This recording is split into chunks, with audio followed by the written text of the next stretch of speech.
Good morning. എങ്ങനെയുണ്ട് എല്ലാവർക്കും? മഴയൊക്കെയാണോ? ഇവിടെ ഭയങ്കര മഴയൊക്കെ ആയിരുന്നു കേട്ടോ. ഇന്ന് ശകലം കുറവുണ്ടായിരുന്നു. നമ്മുടെ ബ്ലാത്താങ്കര ചീരയുടെ കൂടുതൽ അപ്ഡേഷൻസ് ഒന്നും ഞാൻ കാണിച്ചിട്ടുണ്ടായിരുന്നില്ല. സമയമില്ലായിരുന്നു, പണിക്കാരും കാര്യങ്ങളൊക്കെ ആയിട്ട്. പിന്നെ ഒരു പ്രാവശ്യം ഞാൻ മുറിച്ച് കറി വെച്ചിട്ടുണ്ടായിരുന്നു. ഇപ്പോൾ രണ്ടാമത്തെ പ്രാവശ്യം മുറിക്കുകയാണ് കേട്ടോ. അതിൻ്റെ ഇല മുഴുവൻ വിട്ടിൽ കടിച്ചിട്ട് മുഴുവൻ തുളകളാണ് കേട്ടോ ഇലയ്ക്ക്. ഞാൻ 2 പ്രാവശ്യം മരുന്ന് അടിച്ച് കൊടുത്തായിരുന്നു. പിന്നെ അതിന് മെനക്കെട്ടില്ല. പക്ഷെ നല്ല ടേസ്റ്റാണ് കേട്ടോ ഇത് തോരൻ വെച്ചാൽ. മറ്റേ ചീരനെക്കാട്ട് നല്ല ടേസ്റ്റാണ് കേട്ടോ. നല്ല കളർ, എനിക്ക് ഭയങ്കര ഇഷ്ടപ്പെട്ടു. ഇനി ഒന്നുകൂടെ കുറച്ചുകൂടെ അരിയുണ്ട്, അത് പാകണമെന്ന് വിചാരിച്ചിരിക്കുകയാണ് കേട്ടോ.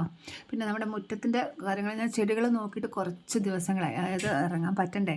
പിന്നെ മുറ്റത്തിന് ചെറിയ മാറ്റങ്ങളൊക്കെ വരുത്തിയിട്ടുണ്ടായിരുന്നു. നമ്മുടെ അവിടുത്തെ കാടൊക്കെ പറിച്ചിട്ട് അവിടെ കുറച്ച് ചെത്തിയൊക്കെ വെച്ച് കൊടുത്തിട്ടുണ്ടായിരുന്നു, മണ്ണൊക്കെ ഇട്ട് കൊടുത്തിട്ടുണ്ടായിരുന്നു കേട്ടോ. അതിൻ്റെയൊക്കെ ഫുൾ വീഡിയോ വരുന്നുണ്ട് കേട്ടോ. സമയമില്ലാത്തതുകൊണ്ടാണ്, എഡിറ്റ് ചെയ്ത് ഇടാൻ സമയമില്ലാത്തതുകൊണ്ടായിരുന്നു കേട്ടോ. പിന്നെ നമ്മുടെ പാത്വേ ഉണ്ടാക്കിയതിൻ്റെ വീഡിയോ ഞാൻ മുമ്പ് ഇട്ടിട്ടുണ്ടായിരുന്നല്ലോ. അവിടുത്തെ ചെടിയെല്ലാം കാട് പോലെ വളർന്നിട്ടുണ്ട്. ഇനി അതൊക്കെ മുറിച്ച് നല്ല സെറ്റാക്കി എടുക്കണം. ഒരുപാട് പണിയുണ്ട്. എൻ്റെ ഹാങ് പ്ലാന്റ് ഒന്നും തൂക്കിയില്ല, ഇതെല്ലാം നശിച്ചു പോകുമെന്ന് എനിക്ക് തോന്നുന്നു കേട്ടോ. ഫിൽജം വന്നു കഴിയുമ്പോൾ ഫ്രണ്ടിൽ ഇത് ഹാങ് ചെയ്യണമെന്നൊക്കെ വിചാരിച്ചാണ് കേട്ടോ. ഒന്നും